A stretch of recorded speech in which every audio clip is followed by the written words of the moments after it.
Buenas tardes a todos, ¿cómo están? ¿Todo bien? Bueno, ya somos varios. Creo que estamos. Jocelyn está por ahí. Levanta la manito. Sí, perfecto. Genial. Bueno, buenas tardes.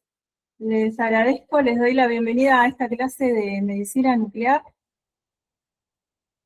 La participación de dos ponentes de Chile. ¿Me escuchan? Una colega de Chile, Jocelyn Barrios, quien va a dar comienzo a la primera parte de lo que es la clase. A ver, vamos a ver. Perfecto.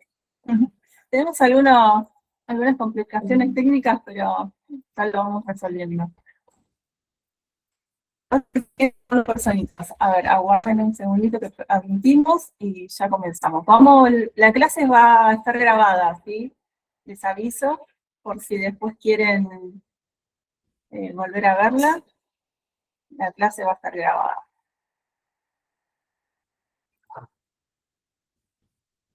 Bueno, como les decía, la primera ponente va a ser Vargas, que es una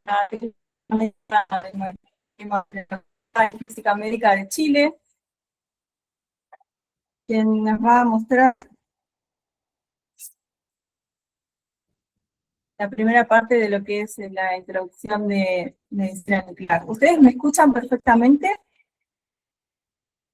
Mm, A mí se Hola. me pega un poco. A mí se me escucha muy cortado. Ok. Sí, Yo a mí sé igual, no sé si es mi internet, no sé si es mi internet o el tuyo. mejor es mío. Bueno, lo importante es que igualmente, si te escucha bien a vos, Jocelyn, perfecto, vamos bien. Pasa que se están conectando muchas personas, quizás eso hace diferencia. Ahí estamos viendo. Bueno, ya vamos 20 personas.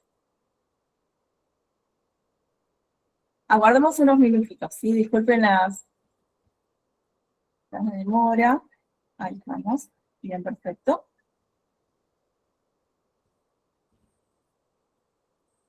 Yo dejo de compartir. Si querés, Jocelyn, ir preparando esa primera parte de las diapos. Creo que va a estar muy interesante la clase de hoy. La verdad que las colegas que van a exponer la clase son unas profesionales que son expertas en su área y la verdad que va a ser muy bueno y muy productivo. Todo lo que aprendan acá lo van a poder aplicar en la práctica diaria. Yo quisiera saber si las personas que están presenciando ya tienen experiencia, si ya trabajan en medicina nuclear. Quisiera saber un poquito acerca de eso. A ver si me pueden escribir en la cajita de mensajes, así vamos viendo también y vamos dando tiempo a que se conecten algunas personas más.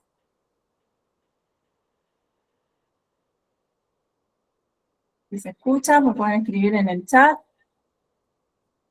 y ahí me pueden ir comentando.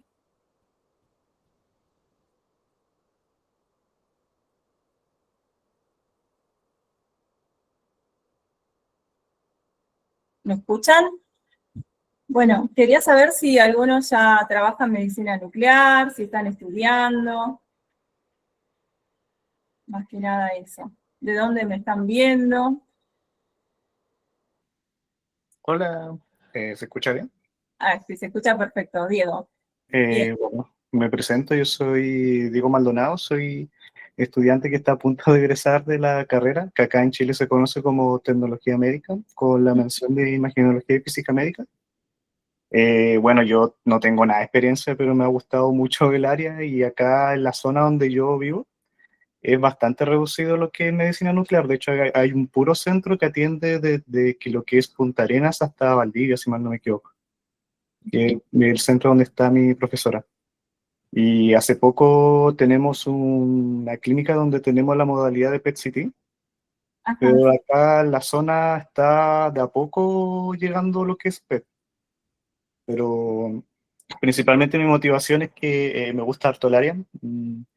Tengo una práctica extra que voy a rendir igual en el Centro de Medicina Nuclear acá de la zona, entonces me quería ir preparando bien igual para mi examen de título y ese es más que todo mi interés de igual estar en esta clase igual. Y muchas gracias igual por darnos la oportunidad de estar acá igual. Perfecto, Diego, muchas gracias a vos por querer participar de esta clase. Creo que va a estar muy interesante la clase de hoy porque las colegas que van a exponer y van a dar su clase son muy expertas en esta área. Yo personalmente no me dedico a medicina nuclear y me resulta muy interesante. La verdad que es un desafío, hay muchos estudios, es muy complejo, no es tan sencillo medicina nuclear, así que no es para cualquiera. Te felicito por tener la iniciativa de querer capacitarte y aprender un poquito más de esto. ¿Alguien más está estudiando? Ah, ¿de qué lugar sos? ¿De Chile? O si no entendí mal la tonada. Sí, soy de acá de Chile, de acá del sur, digamos, bien al sur en realidad en Puerto Montt. Entonces acá por el tema logístico, bueno, mis profesores siempre me cuentan acá el tema logístico de los radiofármacos, es Sí. bastante complejo, por el tema de la aerolínea, la coordinación, el tema de la actividad, cómo va decayendo, entonces es muy, muy complejo. De hecho, tengo entendido que en Punta Arenas igual hay un centro de medicina nuclear, que eso queda ya bastante al sur. Casi no hay tanta operación, por eso entonces los pacientes vienen acá a Puerto Montt. Y bueno, en Bariloche igual tengo entendido que igual tienen medicina nuclear, pero ahí desconozco igual, no sé si algún colega tendrá información sobre eso. Ah, sí, no sé. A ver, ¿y el resto de los que están? Algunos ya trabajan en medicina nuclear, ya se dedican a esta especialidad, están en esta especialidad. Están medios tímidos todos. Bueno, sepan que este es un espacio para colegas, dictados por colegas, para colegas técnicos. Ya venimos haciendo una serie de clases. Esta es exclusivamente clase de medicina nuclear. Ya hemos dado de tomografía, tomografía y demás. La clase que viene se cortó, ¿no? Ah, no, está bien. La semana que viene se va a ver de radioterapia y bueno, estamos tratando de ir sumando las distintas áreas de los técnicos. Bueno, esta exclusivamente es de medicina nuclear y se ideó con la idea de complementar la clase con dos colegas, la técnica ahí de Chile y una técnica de acá de Argentina. Entonces vamos a ver qué sale de todo esto, creo que va a estar bueno. Y bueno, cuando comencemos, después quisiera saber qué es lo que les interesa o qué áreas les gustaría profundizar, porque quizás se puedan realizar algunas clases más, como para ir sumando y contribuyendo a la comunidad radiológica. A ver, creo que ya estamos, ¿no? A ver, Jocelyn, cuando digas. Yo estoy lista, así que ¿Está? cuando quieran partir. Muchísimas gracias y me alegro muchísimo que podamos compartir esta clase con vos porque en lo personal te admiro muchísimo, te sigo en las redes, tus contenidos son muy interesantes. Para alguien que no entiende demasiado lo que es medicina nuclear, la verdad que sos muy clara y muy práctica, así que bueno, creo que todos lo van a disfrutar. Te doy paso cuando quieras, ya podés compartir. Ya, voy a ver si es que puedo colocar la cámara y compartir a la vez la pantalla porque a veces no aguanta mucho la señal. Así es que estamos un poquito alejados, pero no tanto. La semana pasada conectamos con colegas de México y de Colombia, así que ya estoy acostumbrada a estos delays, estas pausas. Sí. A Ahí ver, me creo que saco. sí se... Ahí Cualquier está. cosita, les quería decir a los que están conectados que pueden hacer sus preguntas en la cajita del chat o pueden levantar la manito y pueden consultar. Como les decía, esto no es una clase, no es una evaluación, es una clase, no es totalmente informal, pero tampoco es para que se sientan intimidados, ¿sí? Siéntanse cómodos de participar y de hacer sus preguntas pertinentes, que trataremos de responderlas. Ya, a ver, es que no sé cómo se ocupa esta cosa. A ver, compartir. Sí, porque puedo compartir el escritorio mejor, ¿o no? Ventana. Sí, creo que ahí es mejor. Ahí está. Sí, ahí sí. Es que así yo puedo usarlo acá igual y ir mostrando con el mouse. Ok.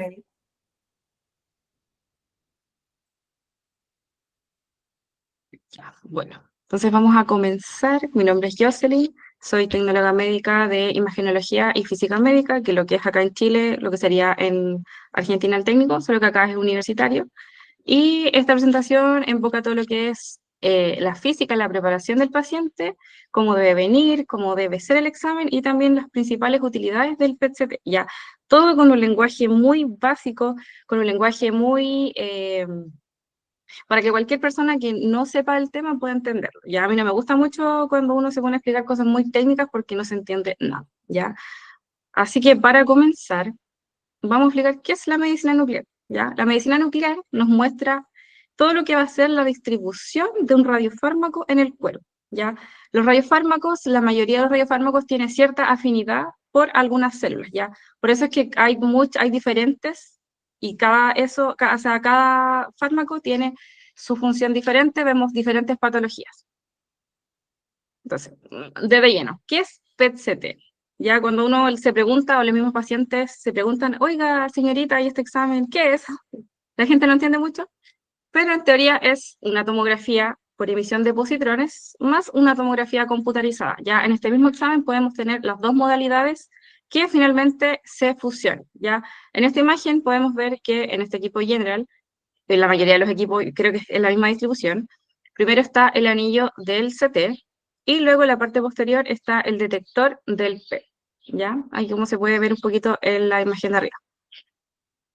Entonces, como es una tomografía por emisión de positrones, obviamente tenemos que usar isótopos que sean emisores de positrones, ¿ya? Estos se obtienen principalmente desde generadores, que podemos obtener el galio y también el rubio 82. El generador es un dispositivo el cual va a tener otro isótopo padre, va a ir decayendo y se va a convertir en el isótopo que vamos a estar usando, ¿ya? En este caso, por ejemplo, el de galio viene del de germanio, ¿ya? Y también podemos obtener los isótopos desde los ciclotrones. Acá en Chile hay dos ciclotrones que están operativos. Uno es el que más produce y distribuye a todo Chile. Y con ellos podemos obtener el flúor 18, el carbono, el nitrógeno y el oxígeno 15, ¿ya?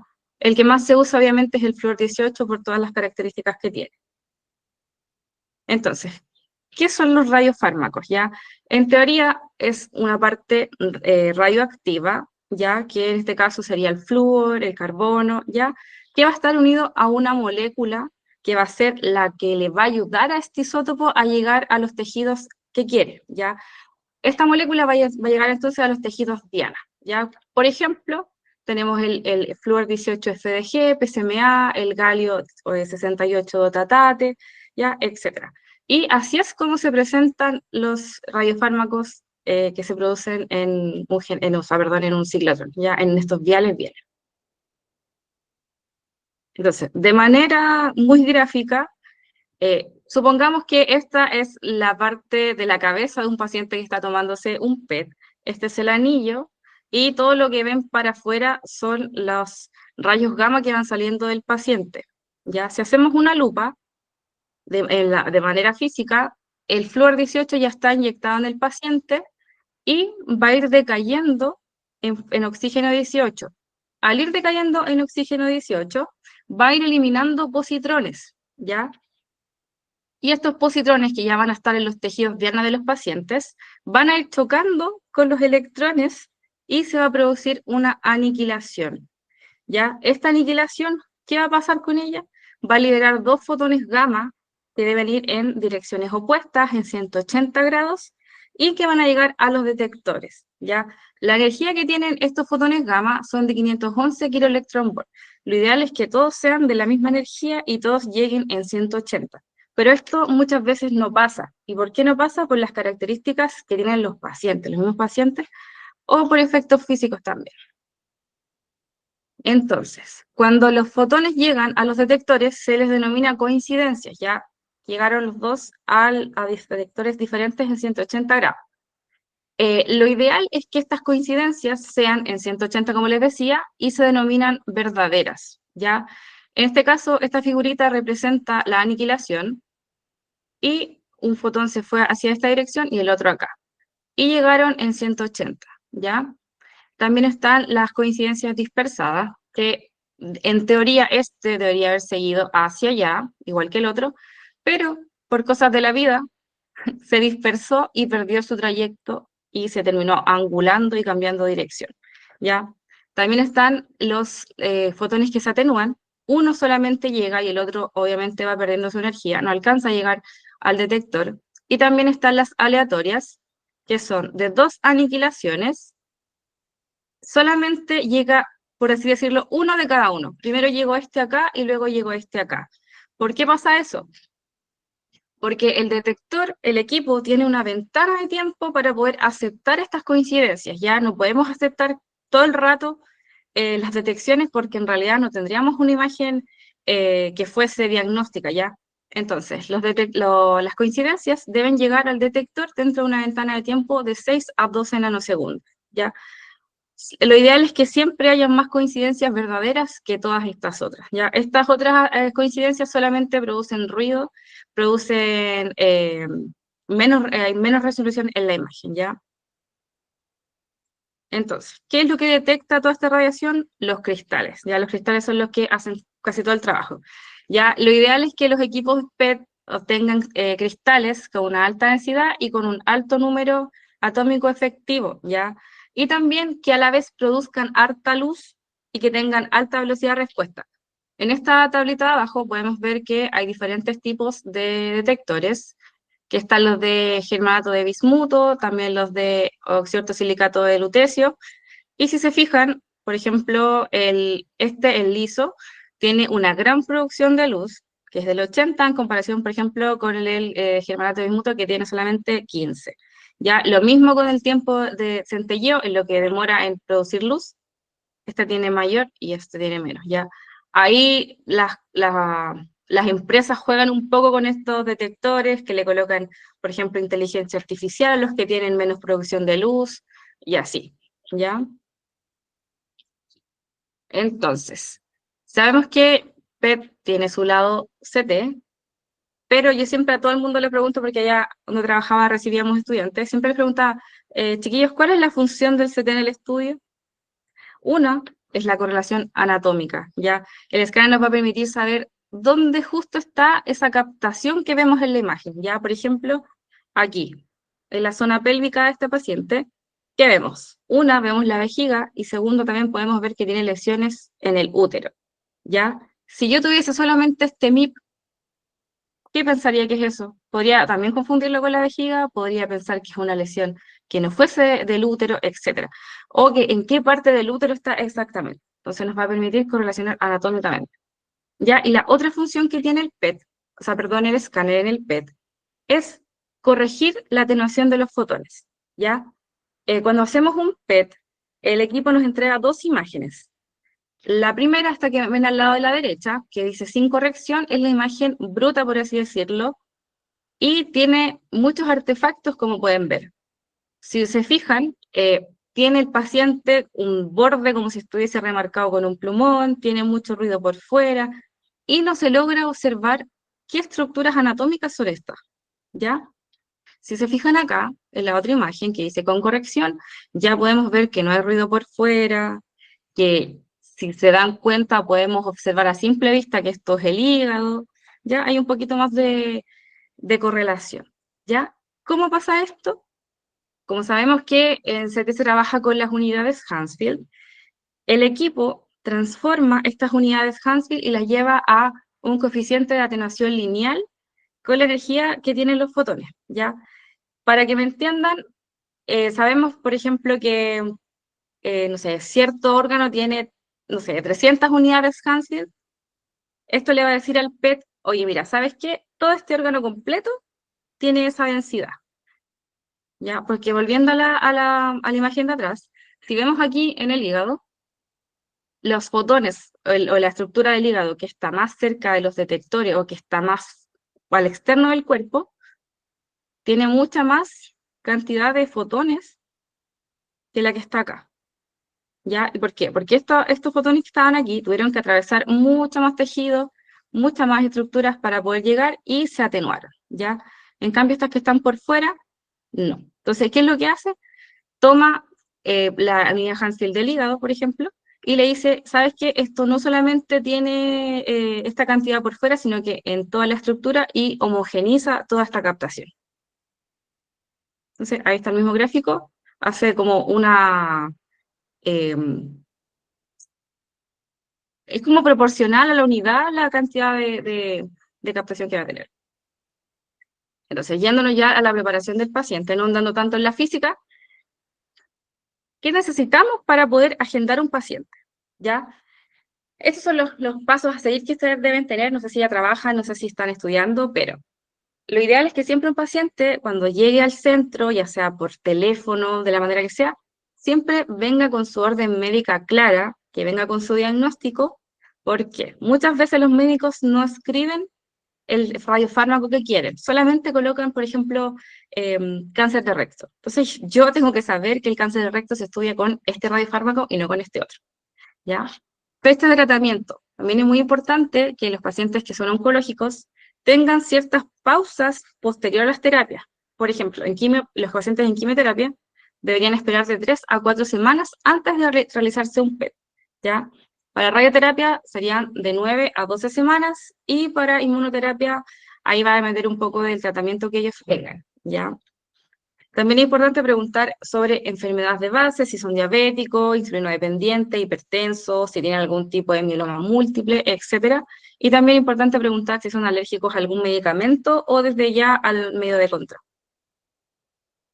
Las indicaciones, hay mucho texto aquí, pero son las indicaciones que en todos lados se dan, en todos lados se piden, que es un ayuno mínimo de 6 horas. El paciente, lo ideal es que no coma carbohidratos ni azúcares el día anterior, que sea una dieta alta en proteínas y su última comida tiene que ser a las 8. Estas reglas son más acentuadas a los pacientes que se estudian con FDG, ¿ya?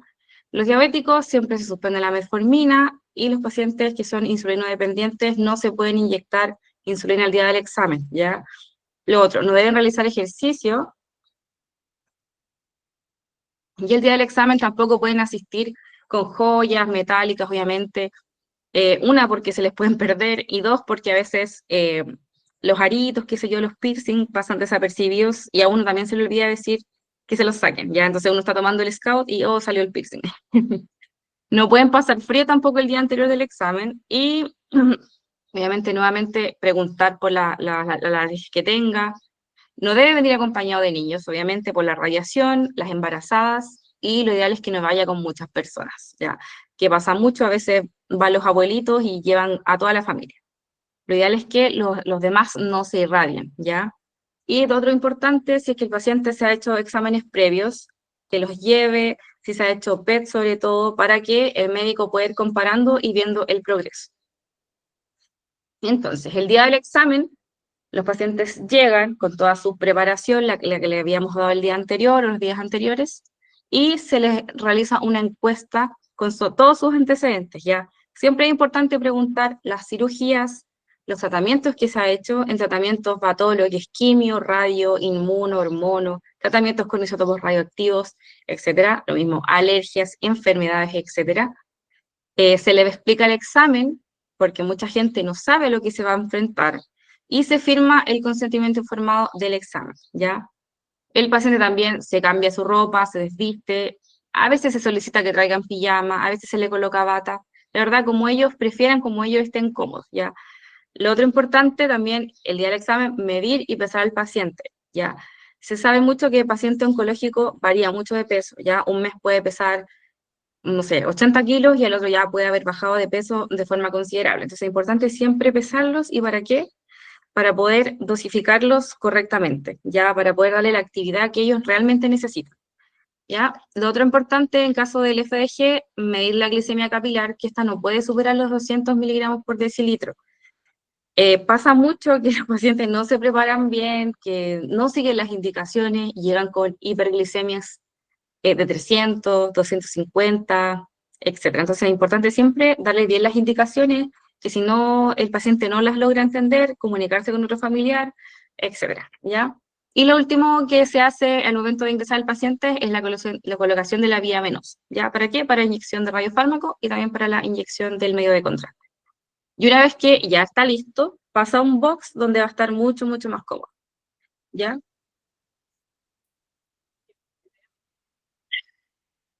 Ahí van a estar cómodos, van a estar descansando en un sillón reclinable. En este rato no debe pasar frío, no debe tener estímulos, no puede usar el teléfono, no puede... eh,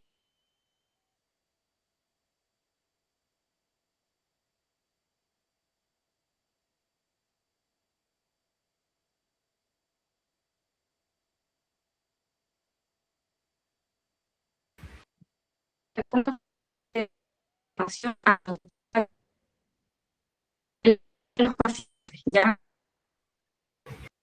Muchos papeles, ya todos sus antecedentes. Y verificar que la glicemia esté correcta, que esté bien dentro del rango. Y también, como les decía, a partir del peso del paciente, dosificar. Ya aquí nosotros usamos este carrito, que es para poder transportar el maletín con la dosis exacta. ¿Ya? Entonces, el paciente todavía sigue en el box.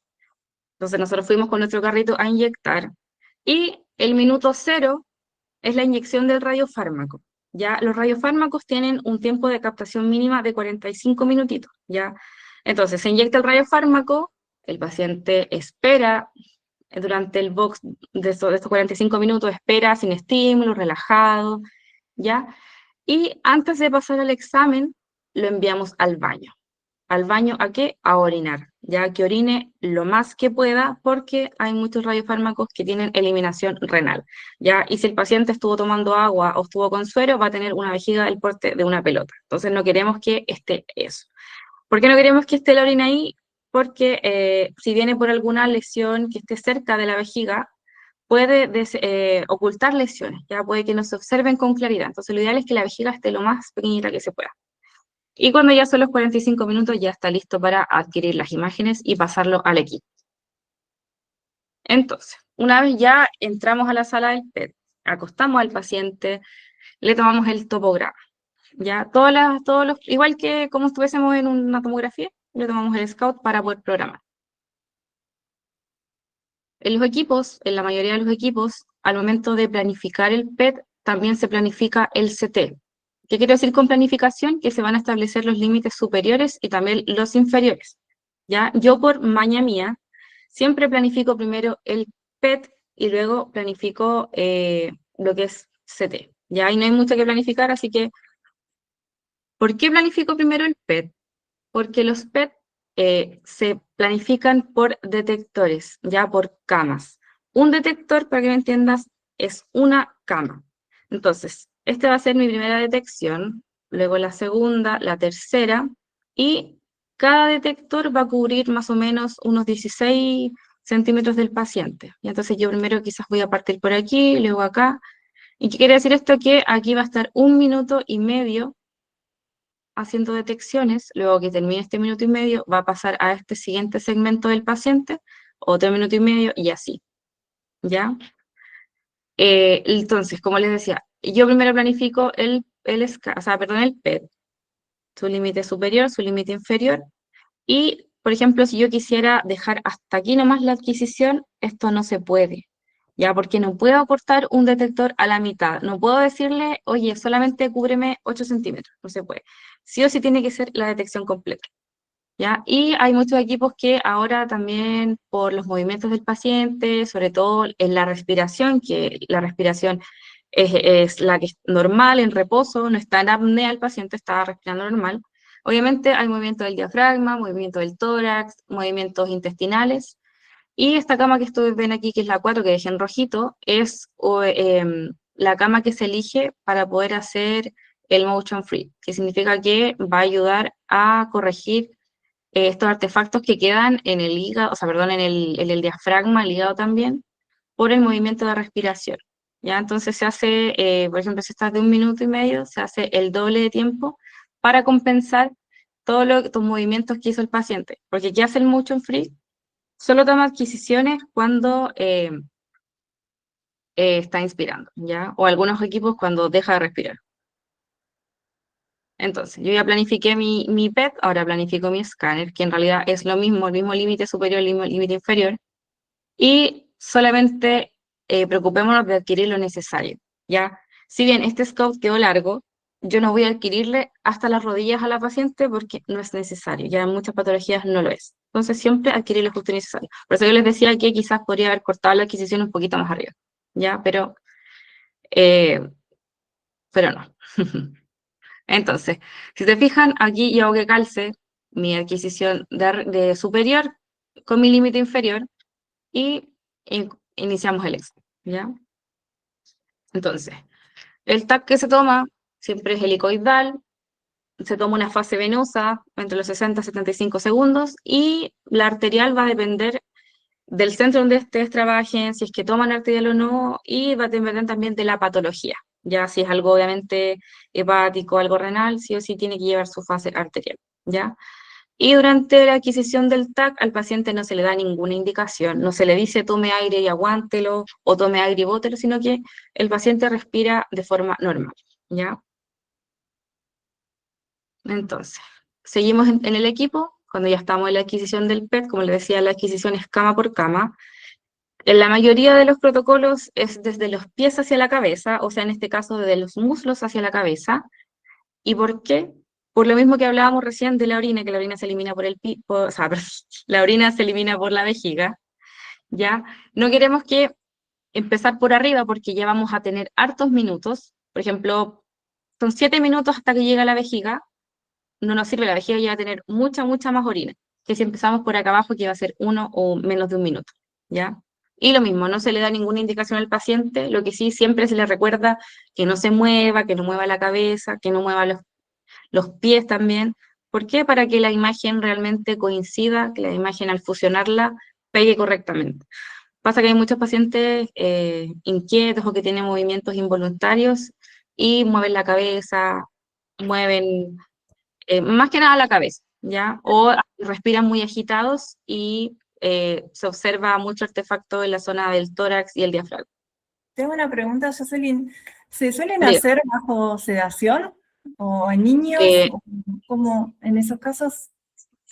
la verdad es que en lo que llevo trabajando nunca hemos sedado a ningún paciente, nunca. Incluso pacientes claustrofóbicos superan súper bien el examen. Y niños, creo que lo más pequeño he tomado de 10 años, pero ellos entienden súper bien. No he tenido que tomar, por ejemplo, pediátricos, 5 o 6 años nunca. Ah, Así que no, yo creo que sí se toman sedado, se puede tomar, pero yo al menos no lo he hecho. está bien, preguntaba nada. ¿Alguna pregunta? ¿Alguien quiere preguntar Y algo? hasta el momento. ¿Están o se durmieron? Hola. Hola, Samuel. ¿Cómo estás? Bueno, continuamos. Entonces, aquí se me olvidó, si se fijan aquí, esta es una pantallita cuando estamos en la adquisición del PET. Me dice que dura 8 minutos 30. Ya a medida que vamos tomando el PET, estos segundos van disminuyendo. Ya cuando llega a cero, suena una campanita que me avisa que ya terminó el PET. Y también aquí el equipo me va mostrando la tasa de conteo, que me muestra las coincidencias reales, las que realmente fueron coincidentes, y también las que fueron aleatorias o atenuadas, ¿ya? Muestran la tasa, la comparación de las dos. Ya lo ideal es que siempre sean mayores las reales que las aleatorias. Hay estructuras del cuerpo en las que van a estar más o menos parecidas, ya que es siempre la parte del abdomen. Entonces, dentro de los radiofármacos que se usan, los que yo más he usado, ya está el flúor 18, fluoro desoxiglucosa, que es un análogo de la glucosa, ¿ya? ¿Por qué es un análogo de la glucosa? Porque simplemente en el carbono 2, en vez de tener el grupo OH, se le cambió a el flúor 18. ¿Ya? Esa es la única gran diferencia que tiene con la glucosa del cuerpo. ¿Ya? ¿Cómo entra este FDG al cuerpo? Al igual que la glucosa, va a entrar por torrente sanguíneo, va a entrar al medio extracelular mediante los GLUT, los transportadores GLUT, y va a entrar, se va a pillar con la exoquinasa, y de manera normal la glucosa debería transformarse en glucosa 6-fosfato y seguir su camino normal de la glucólisis, pero el FDG, como tiene el flúor metido dentro de la molécula, no lo va a reconocer y no va a seguir su camino de la glucólisis. Entonces, ¿qué va a pasar? se va a comenzar a acumular dentro de las células, ¿ya? Se conoce que las células cancerígenas o las células inflamatorias, o las células en general de nuestro cuerpo, se alimentan de glucosa, pero cuando estamos en un proceso inflamatorio o cancerígeno, esto es mucho más, se multiplica más rápido, ¿ya? Entonces va a haber mucha más acumulación de la glucosa dentro de estas células. Entonces, cuando hacemos PET-CT con FDG, el tiempo de captación mínima es 45 minutos, yo sé que en algunos centros también es 1 hora, y la actividad promedio puede ser de 0,6 a 0,8 milicurie por kilogramo. O sea, un paciente que pesa 80 kilogramos, si yo le quiero dar 0,08, más o menos van a ser unos 6,4 milicurie para él, ¿ya? Y dependiendo de la patología que estemos estudiando, el estudio puede ser literalmente desde la cabeza hasta los pies, o también del vértice de la cabeza hasta los muslos, ¿ya? En el caso de los estudios de cuerpo completo, siempre tienen que pensar en patologías que sean sistémicas, ¿ya? Algo que pueda abarcar cualquier enfermedad de cuerpo completo. ¿En qué casos podemos hacer esto? En los mielomas múltiples, en las vasculitis de los grandes vasos, ¿ya? O la arteritis también que se llama, los melanomas, la fiebre de origen desconocido, los tumores primarios desconocidos, sarcoidosis, sarcomas, entre otras patologías, ¿ya? Algo que puede afectar más de un lugar. Por ejemplo, los melanomas, puede haber uno en el lóbulo de la oreja, como también le puede aparecer uno en la punta del pie, del dedo del pie, ¿ya? En cambio, si estamos haciendo estudios de vértice hasta muslo, es la mayoría de las patologías normales, ya como el cáncer, los diferentes tipos de cáncer, ya cáncer uterino, testicular, linfomas, algo que no vaya a abarcar la extremidad inferior, ¿ya? Lo que sí, yo he hecho excepciones, a veces han llegado pacientes con mucho dolor, por ejemplo, en el tobillo, en las rodillas, y yo, para salir de las dudas, extiendo el estudio, ¿ya? Muchas veces son metástasis.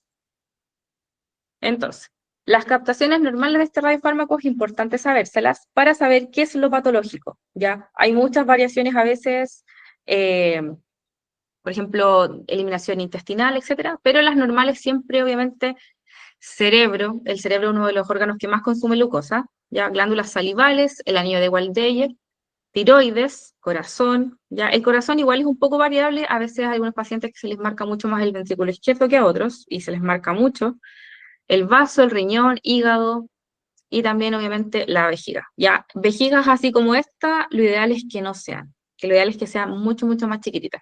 Y si se fijan acá, igual se ve un poquito de eliminación intestinal. ¿Ya? El otro radiofármaco que igual he utilizado es el antígeno prostático específico de membrana, ¿ya? Este radiofármaco es específico para el cáncer de próstata, ¿ya? No sirve para otra patología, ¿ya? ¿Y cómo funciona? Bueno, va a estar mi molécula de flúor unida al PSMA, y como el cáncer de próstata tiene muchos receptores de PSMA, se va a unir a estos receptores y mediante endocitosis va a entrar dentro de las células del cáncer, ¿ya? Entonces se va a quedar ahí y las vamos a poder ver en los diferentes estudios, ¿ya? Entonces también tiene sus captaciones normales, que varía un poco con el FDG, si se fijan ya no hay captación obviamente cerebral, pero sí tiene en las glándulas lagrimales, en las parótidas submandibulares, en el hígado, en el vaso, riñón, intestino, ya si se fijan, en los riñones, pero aquí la gran diferencia es que, si se fijan, tiene mucha, mucha más captación en todo lo que es la vía biliar y la vesícula, ¿ya? ¿Por qué? Porque este radiofármaco se elimina por ahí principalmente, ¿ya? Y tiene alta captación en el intestino, obviamente por la eliminación, ¿ya? Y obviamente si es que tiene alguna lesión en la próstata, va a aparecer, ¿ya? Como podemos ver acá. ¿Por qué se prefiere, por ejemplo, este radiofármaco en comparación con el galio? Porque el galio tiene mucha eliminación renal. Ya vamos a ver que no solamente va a estar la próstata casi solita aquí, sino que va a haber otra bolita, otra pelota de orina, ¿ya? Esto puede ayudar, como les decía, a no visualizar bien las lesiones que estén cerca de la zona de la próstata. Y si se fijan acá, los riñones no tienen la misma eliminación que el FDG, sino que están las fijaciones solamente en la corteza. Otro radiofármaco también importante es el nota-octreotide, que sirve para estudiar tumores neuroendocrinos. Ya se sabe que los tumores neuroendocrinos sobreexpresan mucho los receptores de somatostatina, ¿ya? Entonces, como esta molécula de nota-octreotide tiene un análogo de la somatostatina, se va a unir a estos receptores que están sobreexpresados y se va a quedar en la célula. Ya está la célula de la endocrina, aquí están los receptores y la molécula del octreotide, que básicamente de forma muy gráfica sería así. ¿Ya? ¿Y qué patologías podemos estudiar? Podemos estudiar insulinomas, neuroblastomas, tumores neuroendocrinos gástricos, feocromocitomas, carcinoides, también síndrome carcinoide, que es cuando el paciente está como con los síntomas, pero no saben qué es lo que tiene, ¿ya? Todo lo que sea neuroendocrino con esta molécula, ¿ya? Igual me he pillado con médicos que solicitan FDG para patologías neuroendocrinas. Ya a veces de manera inicial se solicita así, o cuando no se sabe si es neuroendocrino o si es un adenoma, solicitan también FDG. Entonces, al igual que los otros, tiene diferente captación. Como estamos viendo tumores neuroendocrinos, la principal diferencia que tiene es que en el cerebro no se ve nada, en todo lo que es cabeza no se ve nada, pero sí va a tener la captación en la hipófisis, ¿ya? Yo a los estudiantes siempre les decía que los pacientes parecen un cíclope, ¿ya? Cuando a veces les preguntan cuáles son las diferencias entre cada uno, se pueden ver, parecen un cíclope, ¿ya? Si ustedes ven así, al tío tienen que saber qué es un notoaptótide, ¿ya? También tiene fijación en la tiroides, en el vaso, en las suprarrenales, hígado, el riñón también y vejiga. Este radiofármaco también tiene eliminación renal. Y bueno, para finalizar, los principales usos del PET-CT son muy variados, cada vez son más, de manera oncológica o no oncológica.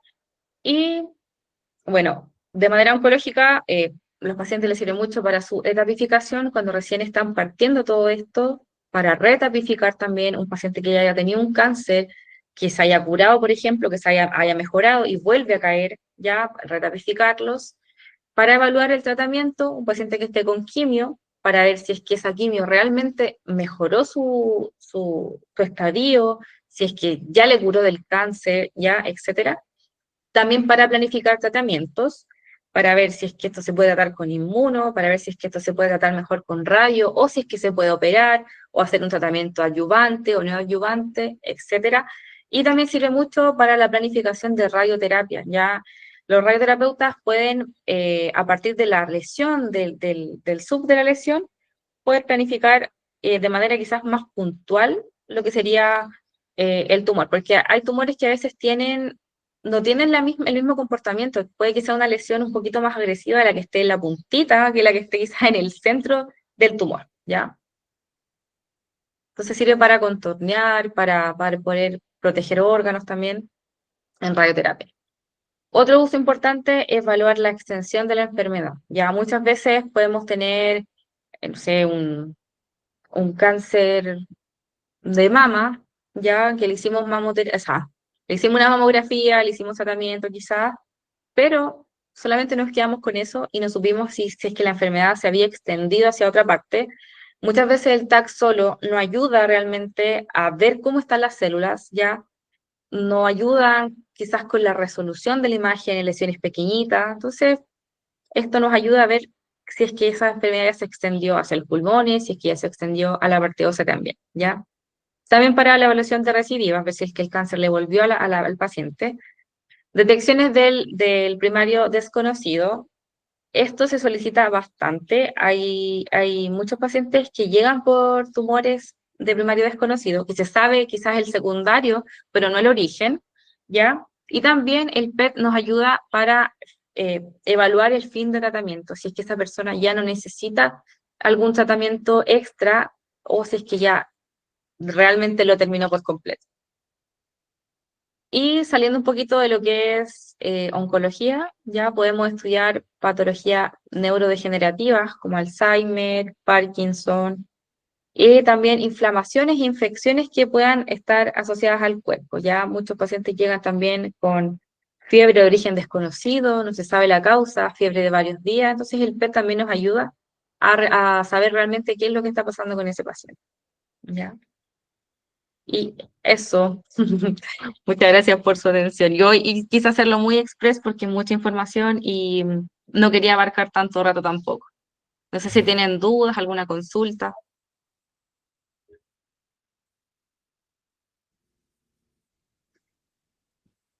Realmente, a ver, creo que ahí quieren consultar algo. Muy interesante la clase, Jocelyn.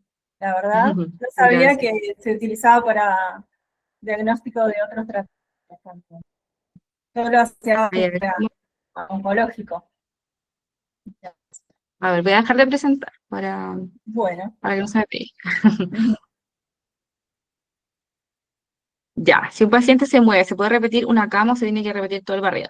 Bueno, en mi experiencia, solamente hemos repetido el segmento que está corrido, ya que no se fusionó bien, que muchas veces es la parte hepática, que son los riñones, ya, porque hay pacientes que a veces respiran agitado, pero también respiran con la guatita. Entonces eso tiende a extender un poquito el abdomen y no fusionar bien. Entonces así se repite, puede que se repita una cama, dos camas, ya, o también en el cerebro, si es que en el PET está así, o sea, en el escáner está así, en el PET está así, solamente repetir este segmento. Ya es como un complemento al estudio, pero repetir el barrido completo es irradiar lo demás y realmente la información está igual, ya, solamente que se corre un poco.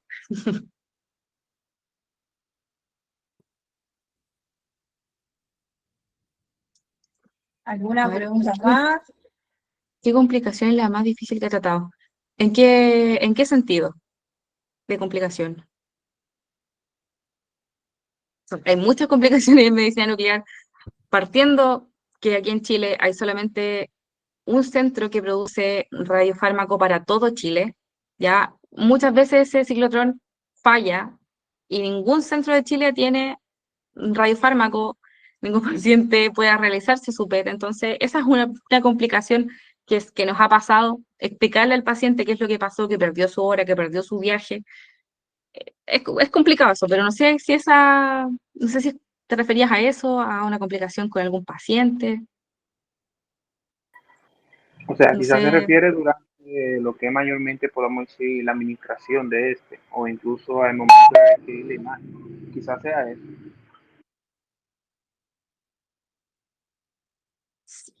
O sea, no le escuché muy bien. Es que justo sonó una Quizás, notificación. bueno, la pregunta de quizás sea, podemos decir, más referible hacia el paciente, déjame ver, ¿qué complicación es la más difícil que ha tratado? O sea, prácticamente podemos decir en términos de lesión, o podemos decir cáncer o neoplasia maligna, a lo Uy, patológico en la sí. verdad,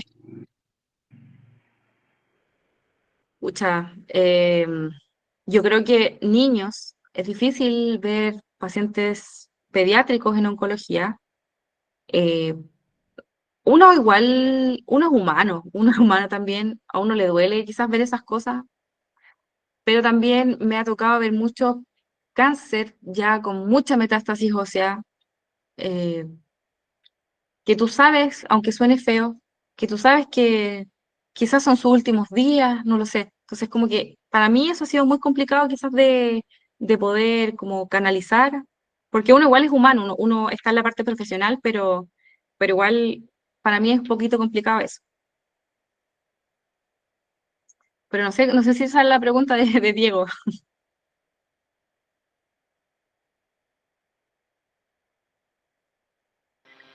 Bueno, ya ahí está más que respondía ya.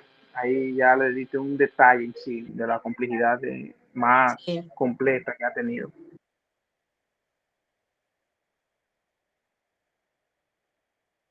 A ver, en mi experiencia, realizar PET-CT de niños llevan con sedación y no se les da nada vía oral, solo cuerpo completo. Sí, al menos los PET-CT de niños sí o sí es cuerpo completo. Aparte que son chiquititos, entonces el estudio se puede lograr súper rápido. Otra pregunta. La preocupación del paciente, ¿por qué no puede pasar frío? Sí, no puede pasar frío para evitar que el paciente active la grasa parda. Ya la grasa parda presenta mucha fijación con el radiofármaco y muchas veces es grasa parda de esta zona y se ve muy, muy fea, que pareciera como que si fuesen ganglios inflamados o como unas masas por ahí dando vueltas, ¿ya? Pero es para eso. Lo ideal es que durante el trayecto, durante el viaje, eh, antes de la fijación del radiofármaco, que esté calentito. Por eso es que los box igual tienen que estar temperados, tienen que tener una luz que se pueda regular, ¿ya? Etcétera, ¿ya? Pero no pueden pasar frío por eso. No sé si alguien más tiene alguna pregunta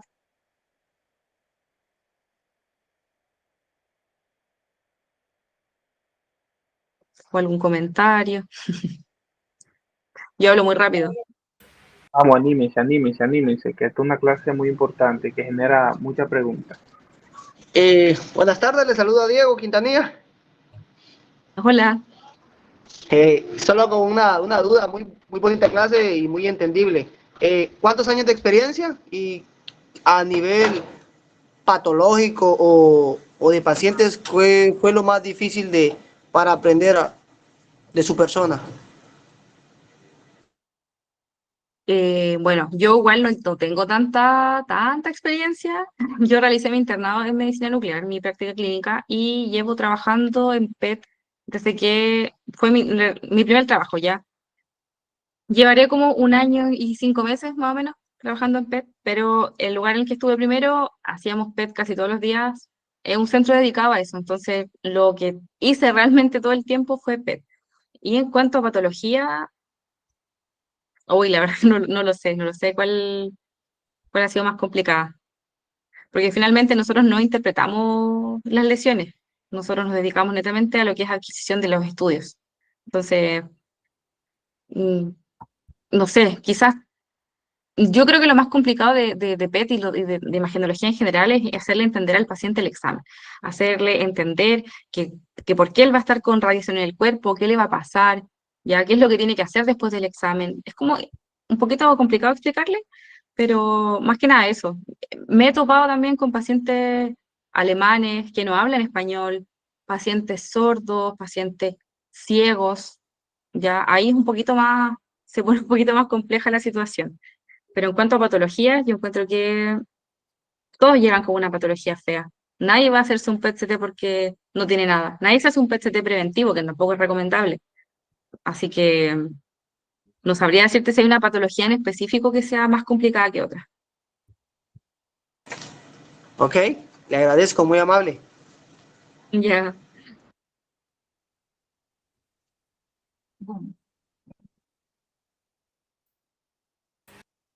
Bueno, estamos tratando de conectarnos acá con la colega Macarena Montaño, que es la otra colega que va a presentar. Así que necesitamos 2 minutitos. Hola, buenas tardes, Macarena. Hola, ¿qué tal? Buenas tardes, ¿cómo están? Hola. Bueno, Muy Macarena, linda tu clase, Jocelyn. ¿Cómo? Muy linda tu clase. Ah, gracias. Bueno, bueno, que alguien dejó un Macarena comentario. es licenciada en producción de bioimágenes y técnica en medicina nuclear. Actualmente está trabajando en el área de medicina nuclear, así que también se ofreció hoy para colaborar con esta clase. Nos va a dar lo que es una introducción al tema de medicina nuclear o algunos conceptos por ahí más básicos y bueno, que no, por eso menos importante. Así que todo es un complemento. Bueno, Cuando quieras, Macarena. voy a ver si puedo compartir, porque se me apagó la computadora y vamos a compartir desde el celular. Así que esto va a ser toda una travesía, ¿eh?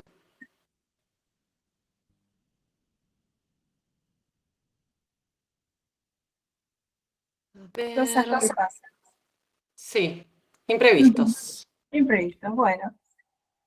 Presentar en una reunión, a ver si me deja. No, me parece que vas a compartir vos, Mari, Bueno, porque no compartimos me entonces. deja. Dale, no hay problema. Espera Todo que tiene yo solución. para andar acá. Bueno, no vi la primera parte de la charla de Jocelyn. No sé cuántos trabajan en medicina nuclear. Si hay alguno que esté trabajando. Levante la manito o comente en la cajita de mensajes Bueno, Sí, la clase es una clase, ahí dice alguien, Francisco, Francisca. Delia, Bien, perfecto. genial, genial. Bueno, es Diego, una clase básica, porque bueno, no sabía quiénes iban a estar dentro de lo que es esta charla y no quería tampoco bombardear con un montón de información. Así que es algo básico como para los conceptos básicos de medicina nuclear, ¿sí? Para tener una idea, aquel que quiere saber de qué se trata la medicina nuclear, ¿sí? O hay una parte que es la que estuvo dando la clase Jocelyn, que es obviamente PET-CT, que también está dentro de la medicina nuclear. Se trabaja a diferencia con otros radioisótopos, ¿sí? Yo ahí puse en la diapo que es la medicina nuclear, ¿no? Que es una especialidad médica que utiliza un radiofármaco.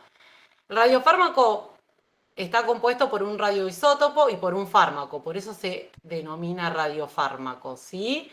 ¿Y para qué sirve?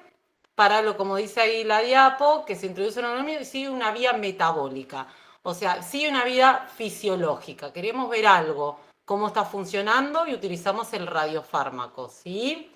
Se va a utilizar en diagnóstico, en tratamiento y en investigación, ¿sí? Si quieres seguir la otra diapo. Bueno, ahí, como le estaba comentando, que el radiofármaco tiene la molécula, que es el fármaco, el radioisótopo, lo que va a generar el radiofármaco. En medicina nuclear convencional, con diferencia en PET, tenemos muchísimos radiofármacos y la gran mayoría, el 90%, lo hacemos con el radioisótopo, que es tecnesio 99 metastable. La mayoría de los radiofármacos los hacemos nosotros en el cuarto caliente, ¿sí? Que ahí está. Estas son las moléculas, esto es lo que nosotros pedimos a los laboratorios, que son los fármacos que vamos a marcar con el radioisótopo. Cuando trabajamos con tecnesio 99 metastable. Ahora en la otra diapo tenemos los dos radioisótopos más utilizados en medicina nuclear. En uno está en la primera fotito de la izquierda, se ve lo que es, en la otra, por la derecha, ahí está, esa. Se ve lo que es el generador molibdeno 99, tecnesio 99 metastable, ¿no?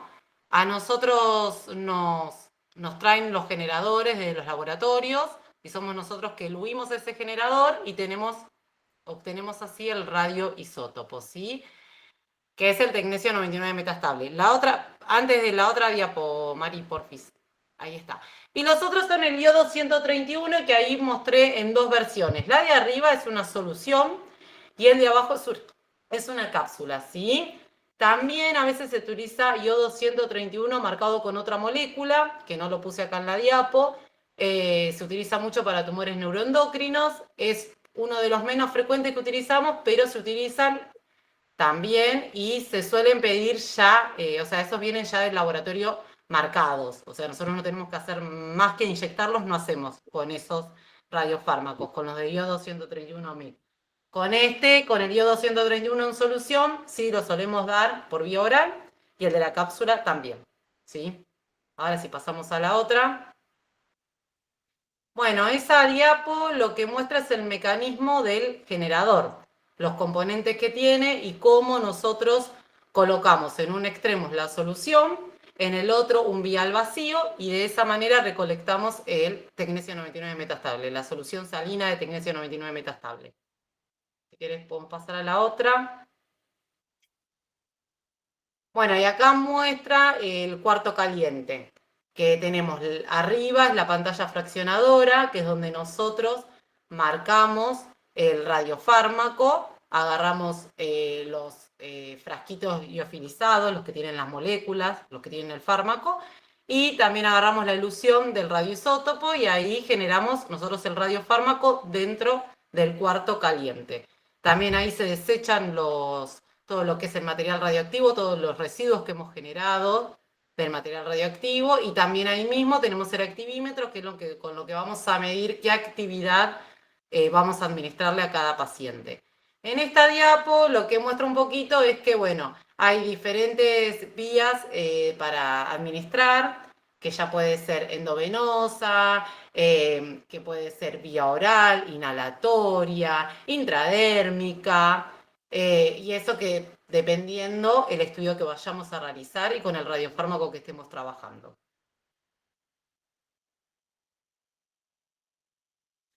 Bueno, no todo es imagen, también se puede hacer algunas sin imágenes. ¿Cuáles son esas? Son las captaciones tiroideas, son las que se suelen trabajar dentro del servicio de medicina nuclear, que son estudios de diagnóstico sin imágenes. Y después, bueno, todas las otras de imágenes que ahora sí las vamos a ver a continuación. Acá están los dos equipos con los que yo trabajo. El de la derecha es la cámara al SPEC, y el de la izquierda es el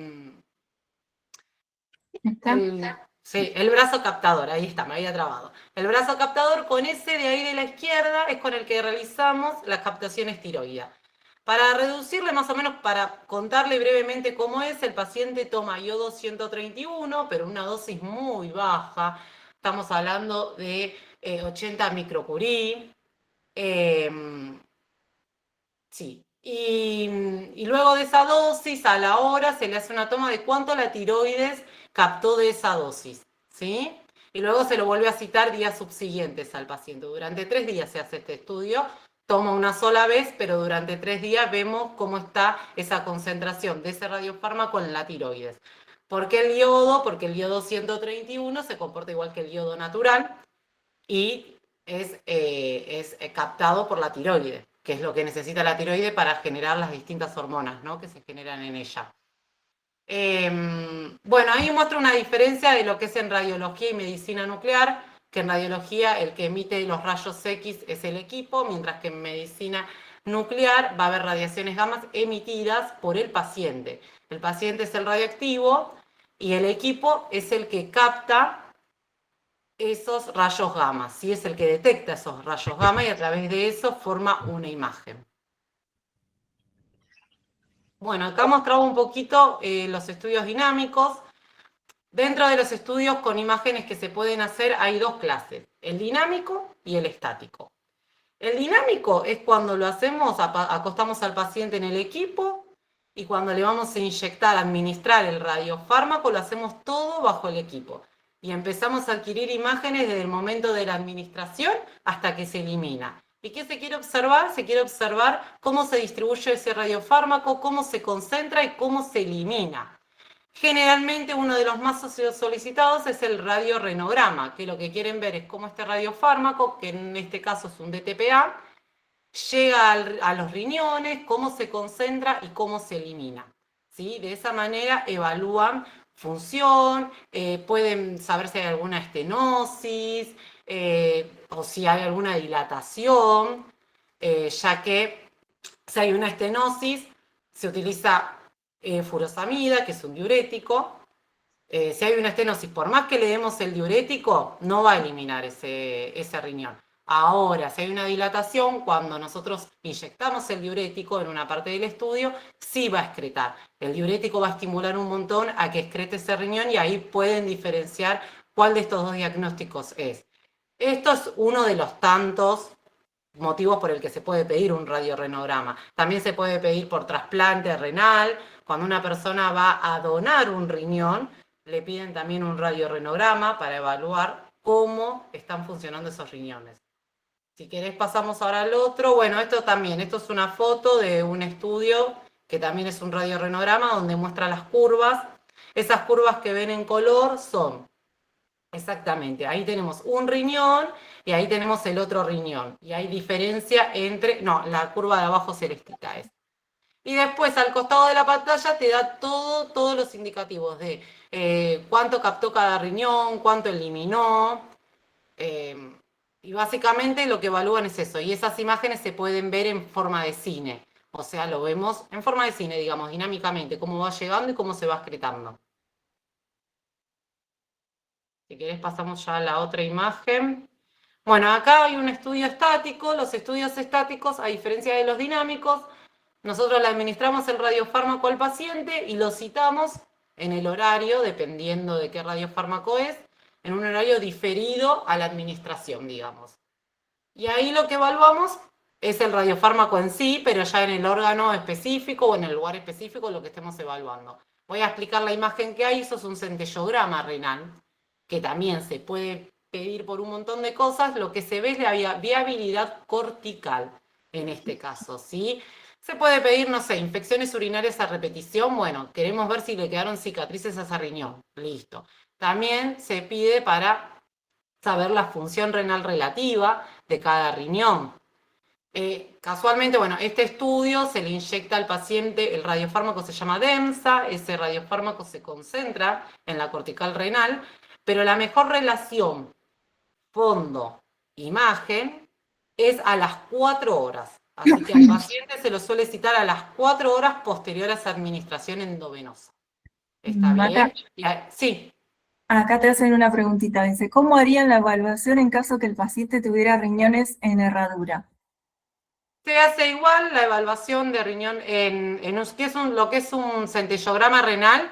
Si tiene riñón en herradura, siempre es súper mega importante la imagen anterior y la imagen posterior.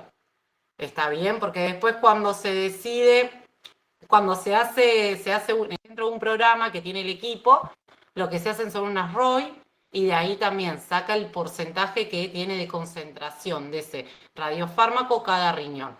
Cuando están en herraduras, no tienen una posición netamente posterior el riñón, sino que está un poco relacionado entre posterior y anterior. Así que se deben tomar sí o sí las dos imágenes para después poder hacer el programa del procesamiento del DEMSA y que nos pueda dar más real lo que es la función renal relativa de cada riñón. Pero sí también se hace, y de hecho lo piden mucho para riñones en herraduras. También se piden para riñones ectópicos y también para pacientes trasplantados. El paciente trasplantado tiene la característica, que casi siempre es en la fosa ilíaca, que se coloca el riñón trasplantado, y siempre está a una vista más anterior que posterior. Entonces, en estos casos también es re importante ver las dos vistas, la anterior y la posterior, para después luego hacer el procesamiento. Bueno, este es un centellograma pulmonar de ventilación y perfusión. En este estudio, la primera parte, que es la ventilatoria, la administración es inhalatoria. Es como nebulizar al paciente, hay distintos equipos. Y lo que imita es la entrada del aire y la distribución en los pulmones, ¿sí? La perfusión sí se realiza ya también con otro radiofármaco, pero por vía endovenosa, que son macromoléculas de albúminas, lo que se utiliza para lo que es la perfusión. Estos estudios se suelen pedir muy frecuentemente para un TEP, y lo que se hace es comparar el paciente cómo ventila y cómo perfunde, y de esa manera poder evaluar si llega a tener verdaderamente un TEP agudo, así como también un TEP crónico, como hipertensión pulmonar, también se suele pedir. Se suele pedir en TEP, cuando creen que son TEP, en realidad el primer estudio que se solicita para un TEP generalmente es la tomografía con protocolo de TEP, esa es la realidad. Pero hay pacientes que no lo pueden pedir, pacientes con insuficiencia renal. Pacientes embarazadas se prefiere a veces hacer esto porque es muchísima menos radiación la que puede recibir una embarazada en un centellograma pulmonar que lo que recibe en una tomografía con protocolo para TEP. Entonces sí se suele pedir en estos casos, en casos donde el paciente sea alérgico al yodo, en pacientes embarazadas. Y a veces se pide en casos donde la tomografía fue media inconclusa y quieren ver por otro método de diagnóstico por imágenes, a ver cómo lo ven o si llegan a ver algún tipo de TEP. Bueno, esta es la linfografía de ganglio centinela. Es algo bastante solicitado en el servicio de medicina nuclear, es algo bastante artesanal, donde nosotros nos divertimos mucho haciendo dibujos. En esta clase de estudios, lo que se inyectan son coloides y se inyecta por vía intradérmica. ¿Por qué intradérmica? Porque lo que se quiere ver es el ganglio centinela, ¿está bien? Es la parte linfática. Entonces, al inyectar un coloide intradérmico, ese coloide va a migrar por los canículos linfáticos al primer ganglio de la zona de interés, ¿sí? La primera imagen que ven, que sería la de la derecha, es una mama de forma de perfil, está de lateral, digamos, ¿no? hay una flechita que está señalando que ese es el ganglio centinela, exactamente. Y donde ves un círculo blanco fue donde fue la inyección, exacta, fue el sitio de inyección que lo hemos sacado para que se aprecie mejor el ganglio. Está bien, en estos casos nosotros inyectamos, lo hacemos bajo cámara, esperamos a ver a dónde migra y se suele hacer una marca en la piel con un fibrón, pero en quirófano, cuando llegan a quirófano, el cirujano cuando abre con una sonda que se llama la cámara Pro, buscan con esa sonda detecta niveles de radiación y ahí buscan el ganglio que más radiación tiene, más allá de la marcación que nosotros le hicimos en la piel. Y también se utiliza para lo que es, pásame la otra imagen, Mari. Ahí está. Para la otra imagen es un melanoma, que es un cáncer de la piel. En este caso, él lo tenía en la zona lumbar, no, en la zona dorsal lo tenía él. Y querían ver cuando es en tronco, es más difícil saber para qué lado va a migrar, porque puede migrar para la ingle o para la axila. En este caso, migró al lugar más lógico, que era la axila, que era lo más cerca. Pero muchas veces pasa que migra hacia la ingle o hacia la otra axila o hacia el subclavicular. Y bueno, son como un poquito más inespecíficos para saber a dónde va a migrar. El de mama casi siempre migra a la axila y del lado de interés. Es muy raro que migre hacia la otra axila. Ahora sí, pasamos a la otra.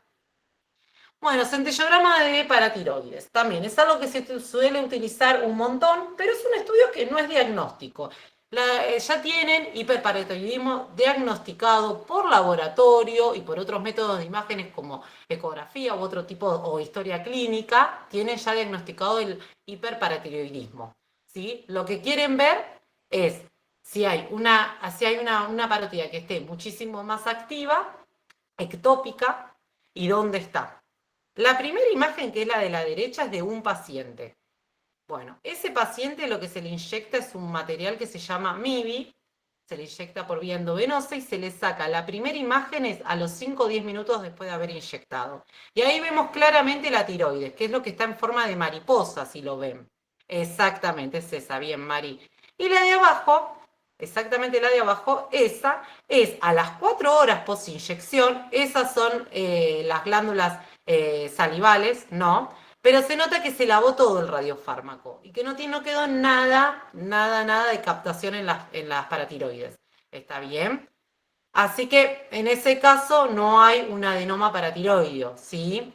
En el otro caso, que es el de la izquierda, tanto la foto de blanco como la de color es el mismo paciente, el procedimiento fue lo mismo, pero se nota que en la tardía, a las 4 horas, si querés, Mari, señalame el puntito negro o el puntito de color del otro lado. Esa es la tiroides, que se ve en forma de mariposa. La otra foto, la de al lado.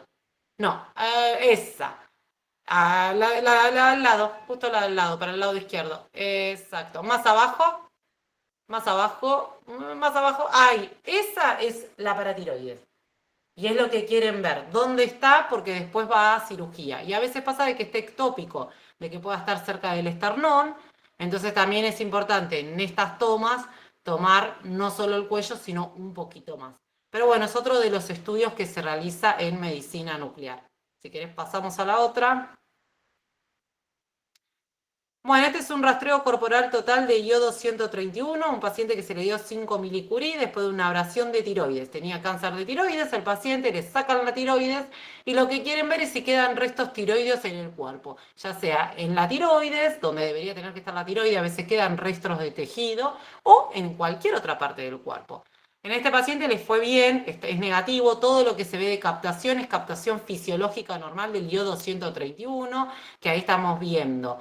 Renal, estamos viendo intestinos, estamos viendo las glándulas salivales, todo eso es captación normal del iodo 131. No hay rastro alguno de tiroides, al menos de tiroides ávida al yodo, ¿no? Porque podemos tener que haya quedado un resto de tiroides que no sea ávida al yodo natural.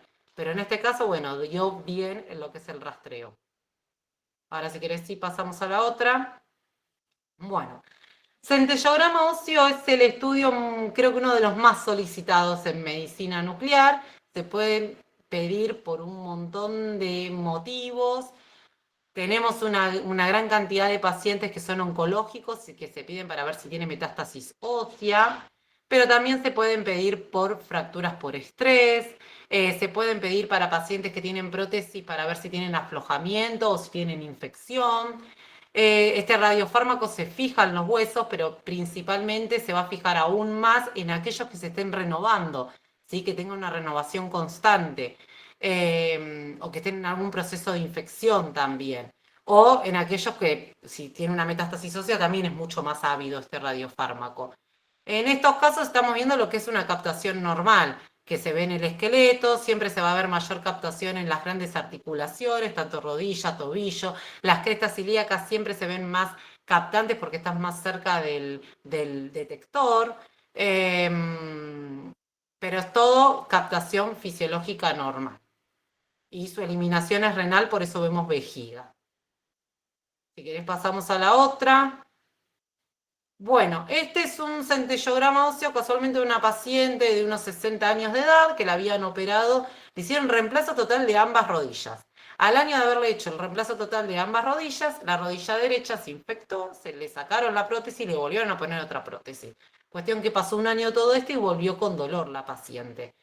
Eso, la primera imagen, la de la derecha, se llama flujo. Este estudio, esta parte es dinámica. Lo que hacemos es acostar al paciente en el equipo, poner los detectores en la zona de interés, administrar el radiofármaco y ver cómo el radiofármaco llega a la zona de interés, ¿sí? Después se le hace inmediatamente después de eso lo que se llama pool vascular, ¿sí? Que se quiere ver cómo se fijó en la zona de interés en la parte blanda. Y luego se lo cita a las 2 horas para hacer lo que es el rastreo corporal y para ver la parte tardía. Bueno, en este caso se ve que tiene una hipercaptación en la rodilla derecha, así como también podemos observar que al haber prótesis vemos que hay lugares donde no vemos negro, digamos vemos blanco, porque es la prótesis. Ahí claramente no hubo captación, entonces no hubo emisión de radiación, por ende los detectores ahí no detectaron nada. Pero bueno, se ve que hay una hipercaptación del lado de la rodilla derecha. Pasamos a la otra imagen. Pasamos a la otra, María. A ver si te deja. Bueno, en la próxima imagen vamos a ver una fusión con una tomografía. El equipo que yo trabajo no es híbrido, no es SPECT-CT, así que la tomografía con la que se fusiona es una tomografía dentro del servicio. No, te fuiste. ¿Hay otra anterior a esa? Esa, ahí está. Esa es una fusión con la tomografía que se hizo también en la misma institución. Lo que hicimos es fusionar la tomo con el centellograma óseo. Y ahí notamos que tiene una hipercaptación en lo que es alrededor de la prótesis. Y no podemos diferenciar en sí si es aflojamiento o si es infección. El aflojamiento normalmente se da en la parte inferior de la prótesis o en la parte superior, pero en alguno de los dos extremos. En este caso estaba todo y era muy difícil discernir, tanto para el médico como para el traumatólogo que tenía que tomar una decisión. Así que a esta paciente se le decidió hacer un estudio también de medicina nuclear, que es un estudio del infectón, que es ciprofloxacina marcada con tecnesio 99 metastable. Ahora sí pasamos a la otra imagen. Es misma paciente con otro radiofármaco.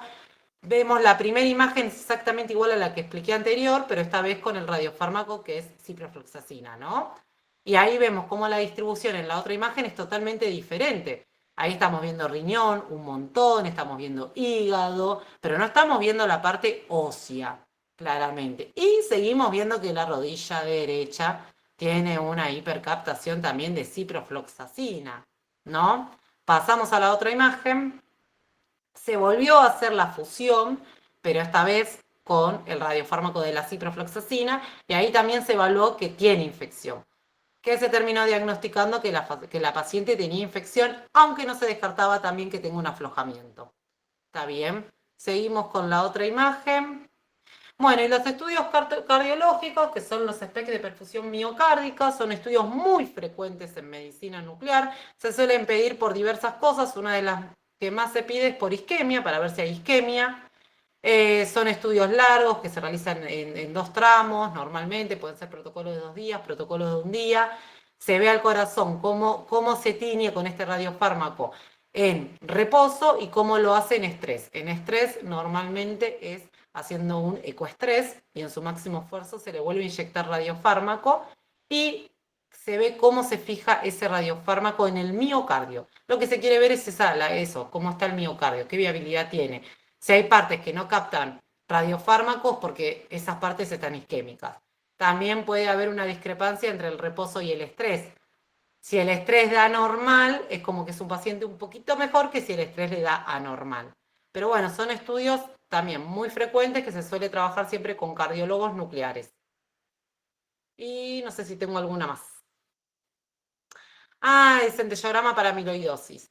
Este es un estudio que es medianamente nuevo, que el radiofármaco que se utiliza es el radiofármaco del centellograma óseo, pero la diferencia es que cuando captan el corazón, de una forma así como la que están viendo ahí, que es bastante potente exactamente, es que ese paciente tiene amiloidosis ATTR, que es una amiloidosis que se puede diferenciar, digamos, para pacientes que tienen amiloidosis, diferencia si es ATTR o si es otro tipo de amiloidosis.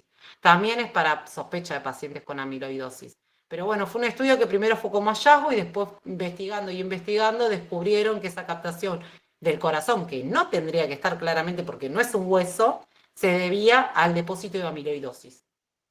Y creo que ahí ya terminamos. Bueno.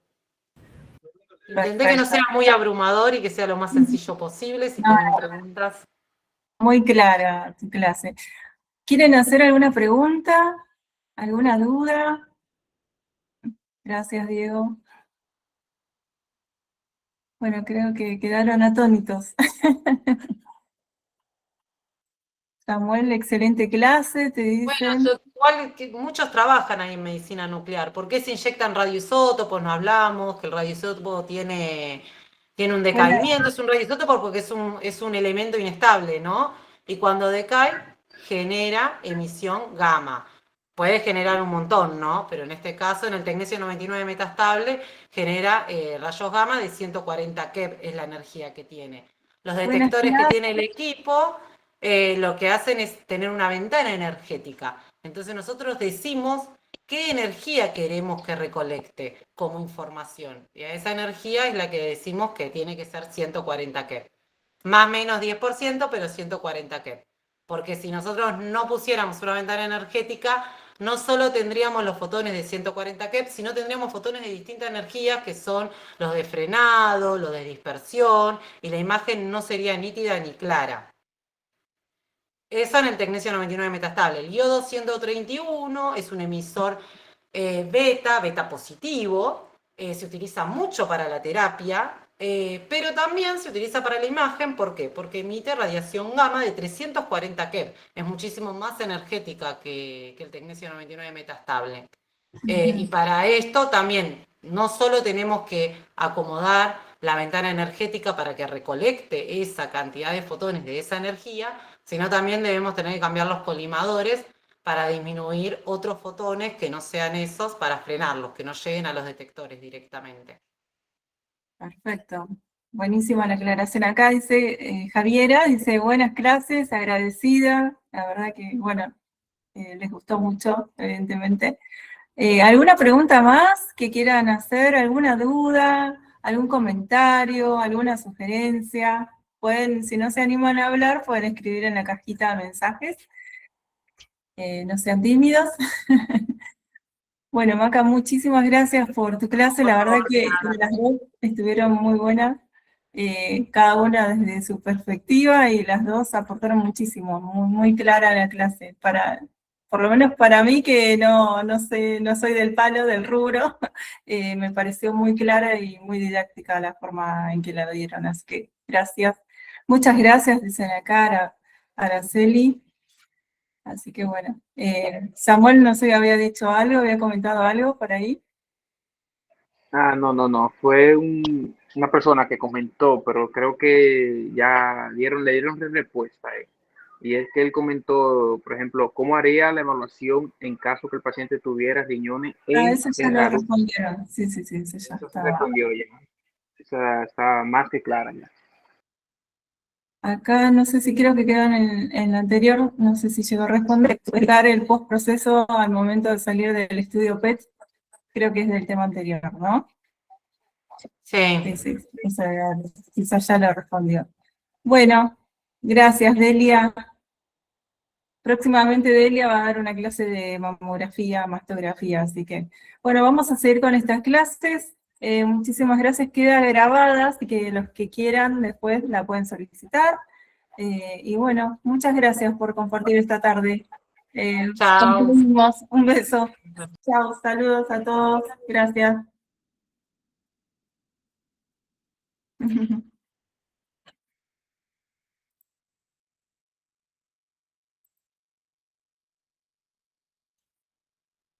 Vamos a dejar de grabar.